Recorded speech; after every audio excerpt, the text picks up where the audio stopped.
नाजरीन, उर्दू ग्राफी में खुश आमदीद। कैसे हैं आप?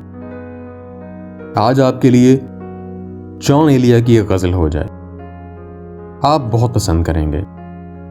उससे पहले अगर आपने हमारे चैनल को सब्सक्राइब नहीं किया तो अभी कर लीजिएगा और बेल के आइकॉन पर क्लिक कर दीजिए ताकि आने वाली वीडियोस की इत्तला आपको बर वक्त मिल सके। बेकरारी सी बेकरारी है, वस्ल है और फराक तारी है,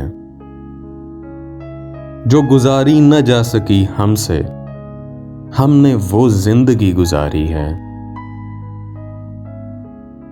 निखरे क्या हुए कि लोगों पर अपना साया भी तो अब भारी है।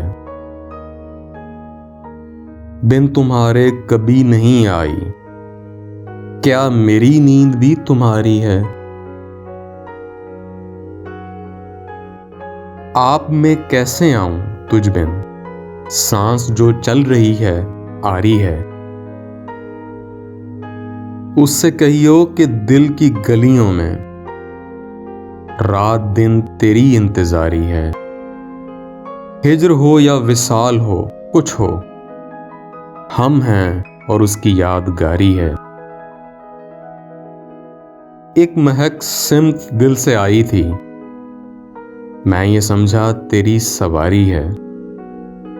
हादिसों का हिसाब है अपना, वरना हर आन सब की बारी है। खुश रहे तो कि जिंदगी अपनी उम्र भर की उम्मीदवारी है।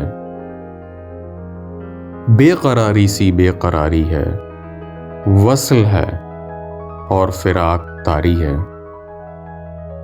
जी, तो कैसी लगी आपको ये जॉन एलिया की मुख्तसर सी गज़ल? मुझे उम्मीद है कि बहुत पसंद आई होगी, और अगर पसंद आई तो इस वीडियो को लाइक ज़रूर कीजिएगा, इससे हौसला अफजाई होगी। बहुत शुक्रिया।